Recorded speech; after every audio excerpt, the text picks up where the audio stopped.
Every morning when you wake up, you need to power up. Get your mind going in the right direction. This is going to be a good day. I can handle anything that comes my way. I am strong. I am confident. I have the favor of God. Angels are watching after me. I'm excited about my future. At the start of the day, you need to set your mind for victory. Don't let just any thoughts play. You have to think thoughts on purpose. If you wake up and just think whatever comes to mind, thoughts will tell you, you have too many problems. You're too tired.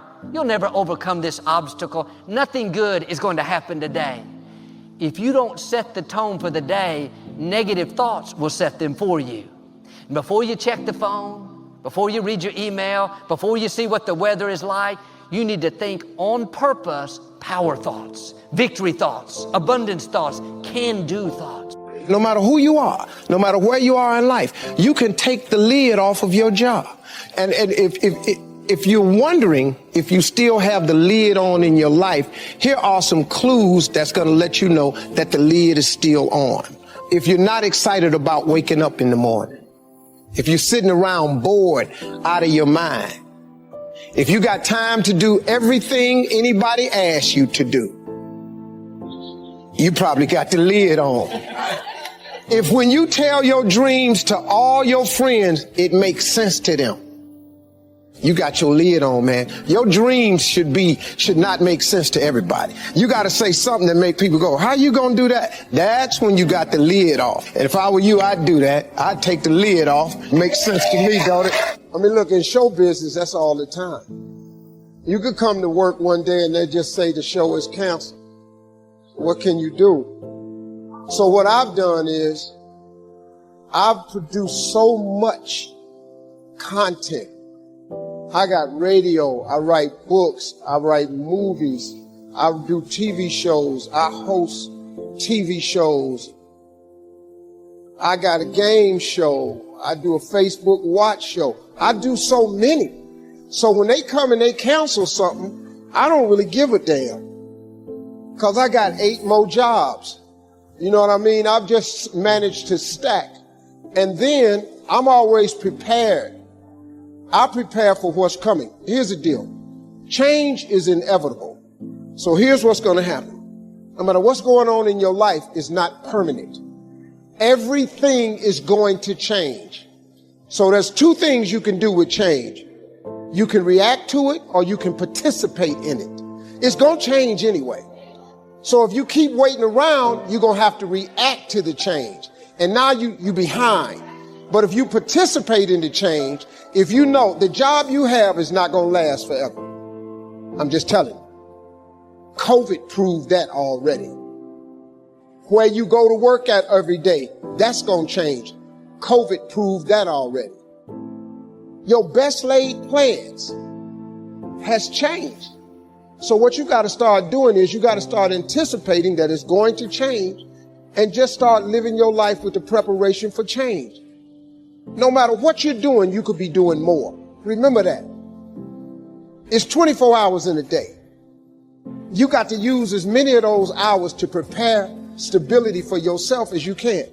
I said it online, I got in a lot of trouble. If you sleep 8 hours, you're not ever going to be rich. If you have any dreams of being rich, you cannot sleep 8 hours a day. It's only 24 hours in a day. If you sleep 8 hours, that's a third of your life. How can you cannot be asleep a third of your life and become successful. You can't. People got mad at me. They're talking about Steve Harvey prefers wealth over health. No, I'm just telling you. If your ass wants to hit it and be rich, you got to quit bullshit. You got to get your hustle and grind on. You can't sleep 8 hours. Well, how much you sleep? I sleep between 4 and 5 hours. If I get 6 hours, woof, I'm tired. Plus, I'm old. I got to get up. I want to see what today is. I can't miss nothing. Now, I'm old, man. I'm 64 years old, so I can't be laying in the bed waiting. I got to get up early. I'm up before the sun come up every day because I just want to see what else God got for me. He done gave me a lot. Might as well go see the rest of it, right? You can't see it sleep. So I've always prepared myself for what this business is. And for the first time, I've actually thought about retiring. This is the first time I've ever thought about retiring. So now I want to come home. I'm coming to Africa. The one thing that I have learned to relate to all of my children is to dream. There is nothing bigger than your dream. Nothing is greater than your dream. Now, as we sit in this great educational institution, I am not saying that your education is not important, because it's tied to a lot of your dreams. But let me tell you something. There ain't nothing bigger than your dream. Because your dream will propel you to get the education. Don't you ever stop dreaming. Don't you ever stop imagining. And we're going to talk about them two things a lot. But don't you ever stop dreaming. Your Bible says a man without a dream or a vision shall perish. That's in your Bible. It ain't just in the one I read. Nowhere in there does it say without an education you perish. But it says without a dream or vision you perish. So if what you are dreaming about requires an education, it is then your dream that propels you to get the education. But the dream is bigger than anything, man. See, if it was an education that caused you to be great or successful, I ain't here today, because I don't have one of them. But nobody could outdream me. Your dream is everything, man. It's the biggest part of your life.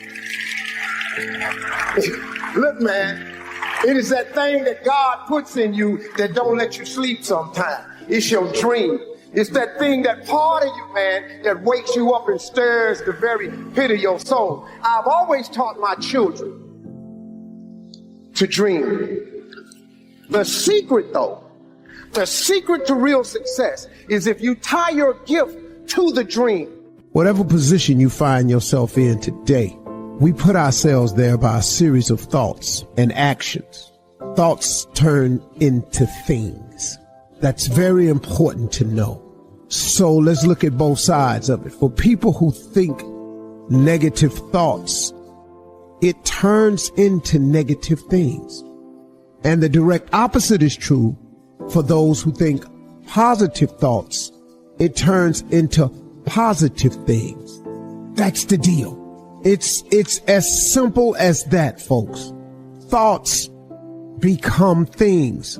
So the one glaring question for all of us always is, on a daily basis, what are you thinking? What are your thoughts? What are you thinking? What are your thoughts? Because this is a fact of life. This is biblical. This is spiritual. This is written. This is philosophical. This is the law of the universe. This is just the way it is. Now, and here the cold part, folks. It don't matter if you believe me or not. It does not matter if you have never been explained this or not. And it does not matter if you think it works in your life or not. It don't matter. Listen to me. It is the way it is. It's just whatever. It's the law of the universe. You call whatever you want to call. However you got to dress this thing up, because this all it is. So when I say that you are where we are today because we thought ourselves here, oh, you best to believe that's true. You thought yourself here. No one else. See, let me explain something. I got people around me who so badly want to take credit for it. Every man in this room, you blew your 20s. You spend all your 30s trying to make up for your 20s. Yeah, that's the truth. Dog, every dude in this room blew their 20s and at 30 trying to fix what they should have did in their 20s. Yeah. And so forth and so on. You turn 40, you're trying to recover from the mistakes you made when you 30. Now at 40, man, it's time for you to start. Really, at 30, you need to start buckling it on down. And just realize, man, everybody make mistakes. And if the mistakes you're going through are going to help you become the person you need to be later on. Steve Harvey. All them mistakes, dog, they cool to make. Yeah. I needed to mess up every marriage. I needed to get arrested like I did. Yeah. I needed to get shot. I needed all this, dog. I needed to be homeless. Yeah.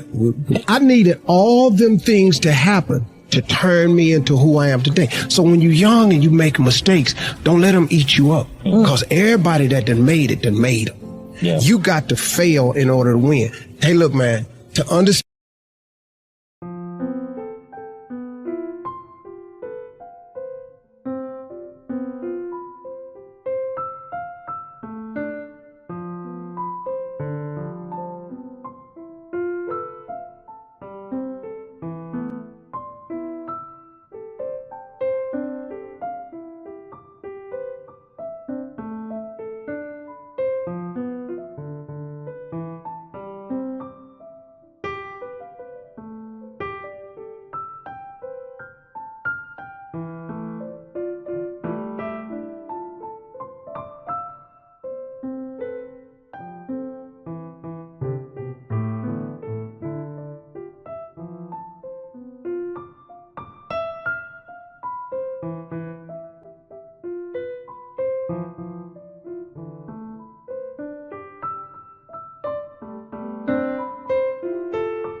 understand how to hit the game-winning shot, you got to miss the game-winning shot.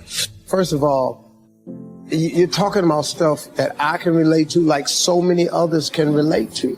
I mean, you know, everybody got the same story. We just got different details. But like I always say, life is 10% what happens to you, is 90% what you do about it.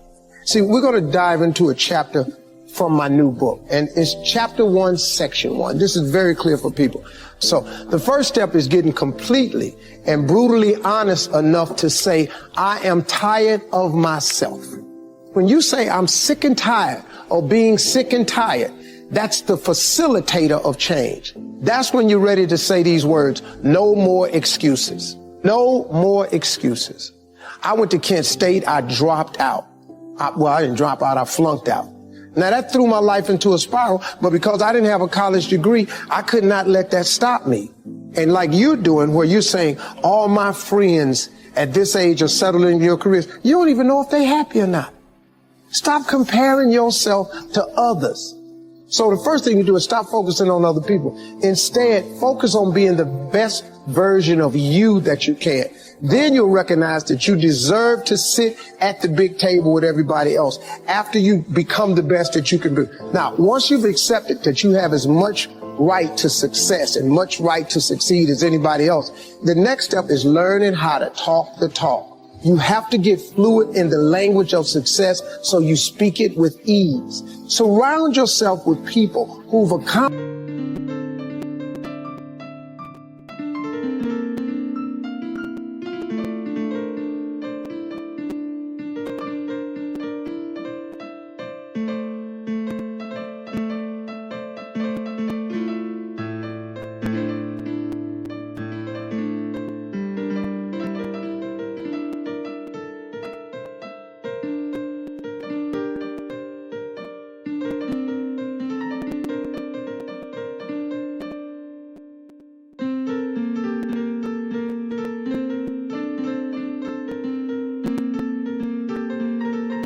Their dreams and immerse yourself in the culture of achievement. You know, you got to be tough because the road to success is always under construction. It's never a clear path to success. The people who become successful are the people who have a relentless attitude. And you just got to hang in there through the bad breaks, because the bad breaks is coming, but they usually come right before the big break is about to happen. You get a series of bad breaks and it stumbles up a lot of people. My life and my success is to say to anyone, you can stumble, you can fall, you can get back up again. And like I've said before, we each have a gift, but too many people miss out because they refuse to sign the lease on their gift. You keep looking for it outside of you. Stop. Sit with yourself.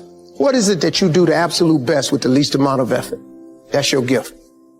But if you are constantly looking outside of yourself and you don't latch on to your gift, you will never find your purpose. If you want to succeed, you must commit to your own gift and embrace it. Well, same advice I give to my kids, man. If I could get them to understand the importance of their 20s. Because, man, you know what I did? I just blew my 20s. I ended up spending all of my 30s fixing what I messed up in my 30s. And I spent all of my 40s doing what I could have been doing in my 30s. The sky, we just continue and trust. Begins tonight, let's land on your sky. The leaves been too long. It yells tonight, we don't get fly.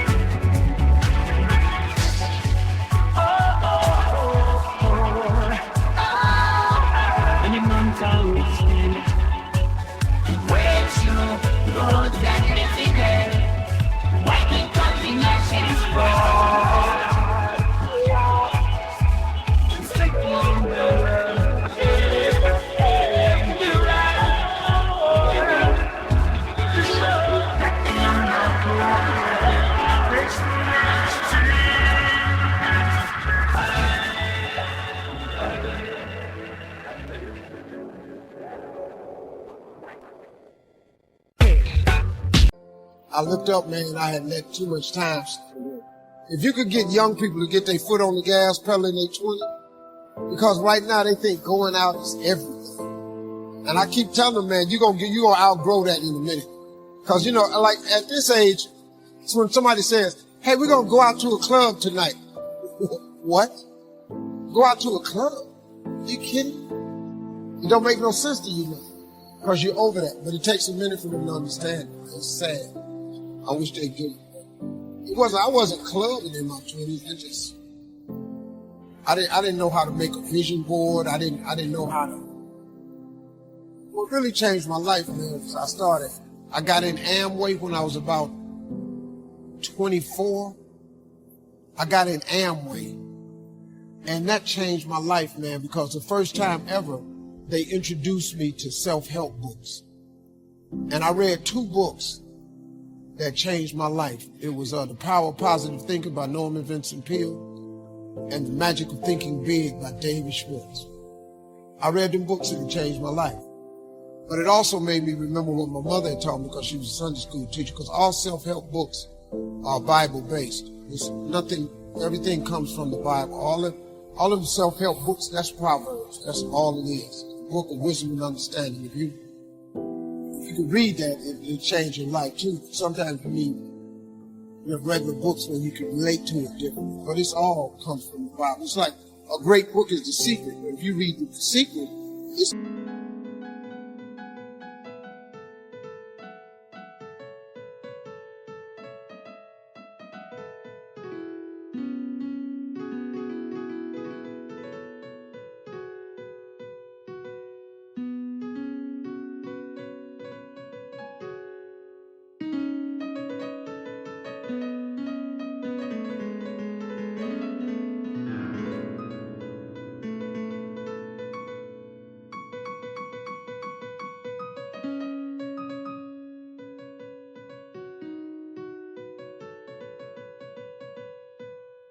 all Bible verses. It's based on the Bible. You can't think of nothing new how to tell a person to succeed without the Bible. You can't. It doesn't work that way, So a couple of books changed my life. The Magic of Thinking Big was huge. It just taught me one simple principle. It don't cost no more energy to think big than it does small. You can say Volkswagen and you can say Rolls Royce with the same amount of effort. You ain't got the grunt to say Rolls Royce. So if the Bible is true, which it says a man is as he thinketh, if you think poor thoughts, you got to be poor. The moment you change that thought into wealth or riches, you start the process to becoming wealthy or rich. It's not a math trick. It's really how it works. People complicate it. You got to do this and you got to do that. But Bible's pretty plain. They ain't got no loopholes in it. Really don't. It's just real simple. It say what it say. All you got to do is believe it's talking to you. That's what it is. Most people don't think that God is talking to them. That I come to give you life and give you life more abundantly. You don't think He talking to you? He'll give you life more abundantly. He do. He really will. You ain't got to be rich to have an abundant life. Sometimes you just need to be healthy, happy. You could be really happy, man, making $70,000 a year. You really, really can. You don't need a few million. I did, but you didn't need a few. It helped me a little bit.